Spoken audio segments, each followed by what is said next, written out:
back to Rating the List, where we review, discuss, and reimagine popular movie lists objectively. We're your hosts. I'm Jerry. And I'm Brad. And on this episode, we'll be exploring number 26 from AFI's 100 Years, 100 Passions, the 100 Greatest Love Stories of All Time. All right, number 26 is The Lady Eve, released in 1941, directed by Preston Sturges, starring Barbara Stanwyck and Henry Fonda. The synopsis for this romantic comedy is as follows. Joan Harrington, played by Barbara Stanwyck, is a grifter who works with her father and partner Gerald to fleece young men. Her latest mark is Charles Pike, played by Henry Fonda, the heir of the Pike ale fortune, aboard a luxury ocean liner sailing from South America to the United States. Charles is a shy snake expert who just finished a year-long expedition in the Amazon. Young women aboard the ocean liner compete for his attention, but he is more concerned with reading about snakes. Jean contrives a way to meet Charles, who becomes smitten with her. After Jean runs off, terrified by a snake that Charles is transporting back to America, the two share a steamy moment in her cabin. Charles's minder, Muggsy, suspects Jean is a crook out to steal from Charles, but Charles refuses to believe him. Despite the con, Jean falls in love with Charles and shields him from her father's card tricks. Muggsy gets proof of his suspicions and presents them to Charles, who dumps Jean. Scorned, Jean re-enters Charles' life, posing as the Lady Eve Sidwich, a niece of Sir Alfred Keith, another con man who has been swindling the Connecticut elite. Jean takes on an English accent and is determined to torment Charles. Upon meeting Lady Eve, Charles becomes so bewildered at her resemblance to Jean he stumbles over himself. To throw off Muggsy, Sir Alfred feeds him a story that Eve and Jean are sisters. After a short courtship, Charles and Eve marry. As part of her plan, she begins confessing her past on their train ride honeymoon, continuously dropping the names of past boyfriends and lovers. A disgusted Charles jumps off the train. Jean's con team urges her to close the deal by pursuing a huge divorce settlement, but she tells Charles's father over the phone she wants no money and only wants to tell him their marriage is over in person. Charles refuses. Jean is then told by his father that Charles is departing on another ocean liner. She arranges passage on the liner with her father and schemes to meet Charles just as they had before. Charles is overjoyed to see Jean again, and they dash off to her cabin, where they affirm their love for each other. Charles confesses he is married, and she replies, "So am I, darling." This movie is weird. It has its moments, but it's just it's a screwball comedy, and a lot of it doesn't work. I don't think Henry Fonda is all that funny. He's not supposed to be. He's supposed to be the straight man for the most part, but the situations aren't that funny to me, and I have a real hard time buying that a woman he's fallen in love with, he wouldn't be able to notice that it's the same woman. Well, not only that, this whole relationship is based on lies and deceit. Yeah. All of it. Including them when they get back together, it's like they're about to, Yeah, like, is she going to tell him? Right. Well, I mean, she says, "So am I, darling." So I assume she is going to tell him because, she does tell her father early on, once we get off the boat here, I'm going to tell him the truth. So it's in there that she plans on telling him the truth, but she doesn't get a chance to because Muggsy comes up with the photo that shows her with her with her team, and that he's going to be the mark. So he breaks up with her before she gets that chance. Right. But then it's like, okay, door closes, they kiss and make up, and she's like, "Oh, guess what? That was me." And yeah. And it's like, "Hey, that was me."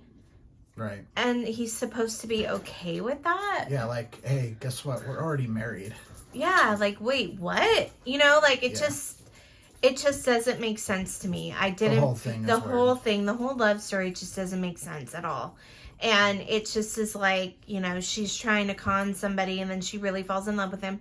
Hey, that's the premise for a lot of movies. Yeah. But, like, you usually come clean. Well, and you say... Well, it's not just that. It's the the part after that I have some issues with too. It's just like, okay, you know, he dumps her. She should understand, okay, yes, if he knew this, then I would expect this to happen.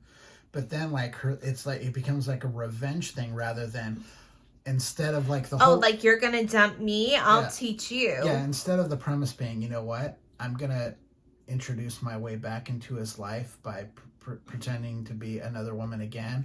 And then when they get on the honeymoon, it'll be like... Okay, listen, it's me. Listen, it's really... You know? it's really Jean, and I really do love you.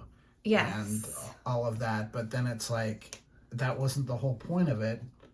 Yeah, I don't know if it was some, like, 1940s humor. I didn't understand. And then, you know, it's like, okay, you went through with that, but then you're not going to do the divorce settlement. So what was the point of just, you know, making him so incensed by I think throwing out that she's had all these boyfriends and lovers, and he just married someone who's, you know, unclean or whatever, that she got him so incensed that he jumped off the train? Was that the whole purpose of it? Yes, it was. It's because bizarre. She says in there, like, I'm going to teach this guy, and I'm going to do it so that when I tell him what's going on, or, like, it's going to be too late or something.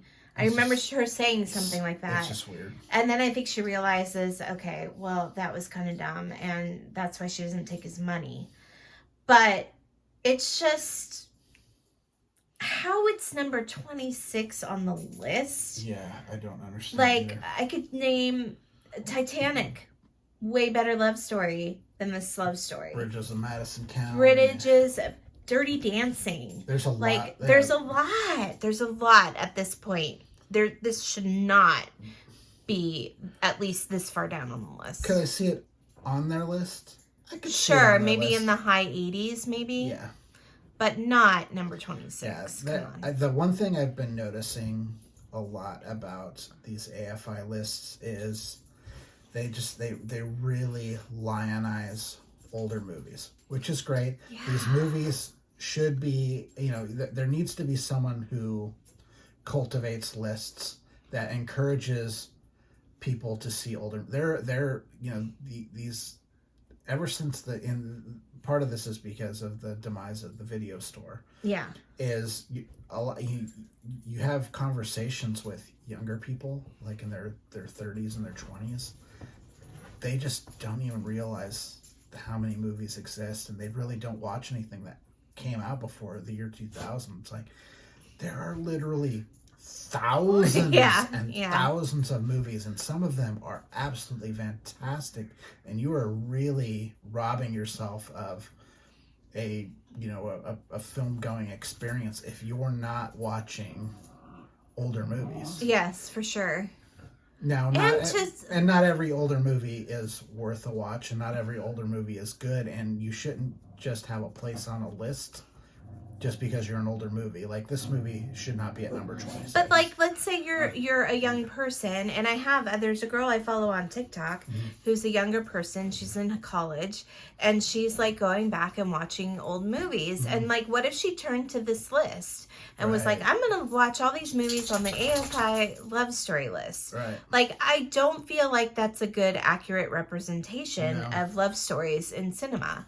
It's just not. And I think that this girl would probably be like, wait, what? This is supposed to be a love story? And then wouldn't really appreciate the film as a whole. Yeah.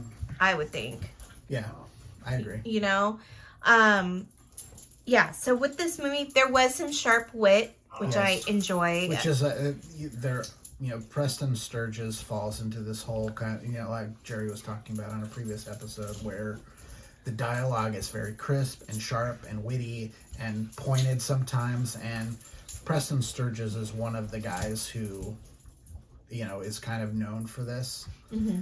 And, that's all fine and dandy and it's fun, but this story is really, really strange. It's really weird. I just don't... And I think it's miscast a little bit. Like, Henry Fonda is one of the all-time great actors, but I'm not sure he works great here. I don't think so. I mean, I understand that he's trying to play a straight man, but it's still really wooden.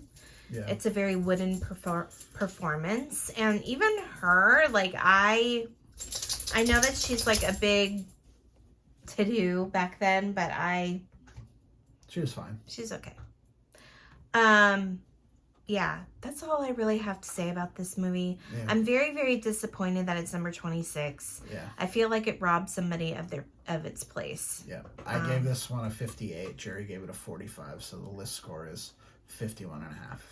All right. If you've seen this movie and you totally disagree with us, we'd love to hear from you. Please leave a comment on this video. If you would like to contact us directly, please do so at ratingthelist@gmail.com. But that's it for now. I'm Jerry. I'm Brad. And we're Rating the List. We'll see you next time. Bye. Bye.